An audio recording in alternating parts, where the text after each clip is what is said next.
Hello বন্ধুরা, দেখতেই পাচ্ছেন মাছ সুন্দরীটি কত সুন্দর হয়েছে। খেয়ে কেমন বলে দিচ্ছে, ইশারাতেই বলে দিচ্ছে কত সুন্দর হয়েছে।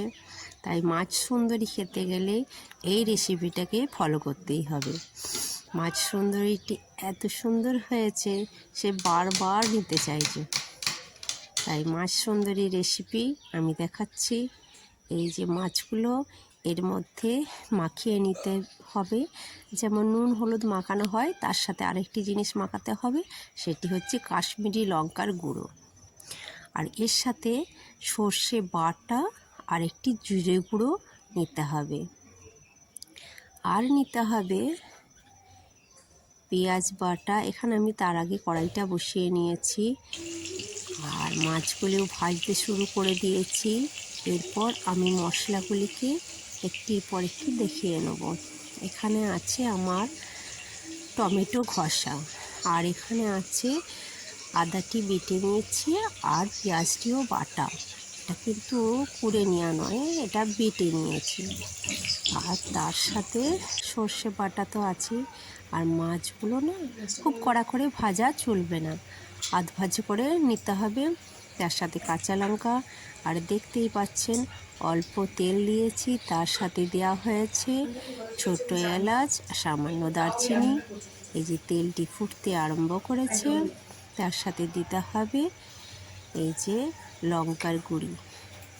তাহলে খুব সুন্দর রঙও আসবে আর স্বাদটিও হবে অপূর্ব। আর এরপর দেওয়া হচ্ছে সেই বাটা, সর্ষে বাটা দেওয়া হয়ে গেছে। এরপর আস্তে আস্তে ভালো করে কষিয়ে নিতে হবে। এই কষিয়ে নেওয়া হচ্ছে, তাতেই দেখা যাচ্ছে তেলটা কেমন ছাড়ছে। খুব সুন্দরভাবে তেল ছাড়ার পর এই যে ভালো করে আরও একটু না ইয়ে করলে এটা গন্ধ ছাড়বে, তাই জন্য ভালো করে কষিয়ে নিতে হবে।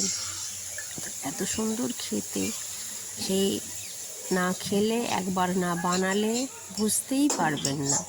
তাই বলছি সবাই একবার হলেও এই মাছ সুন্দরীটি করে অবশ্যই খাবেন। এই মাছ আমার ফুটতে আরম্ভ করে দিয়েছে, সেই মশলা ফুটে গেছে। আর তার মধ্যে দিয়ে দিয়েছি মাছ, আর মাছও ফুটতে শুরু করেছে। কালারটি কত সুন্দর এসছে, আর টেস্টটা হয়েছে মানে অপূর্ব। এত সুন্দর খেতে, মানে না খেলে নয়। তবে অবশ্যই বন্ধুরা আপনাদেরকে বলছি, অবশ্যই বানাবেন আর করে খাবেন। বাড়ির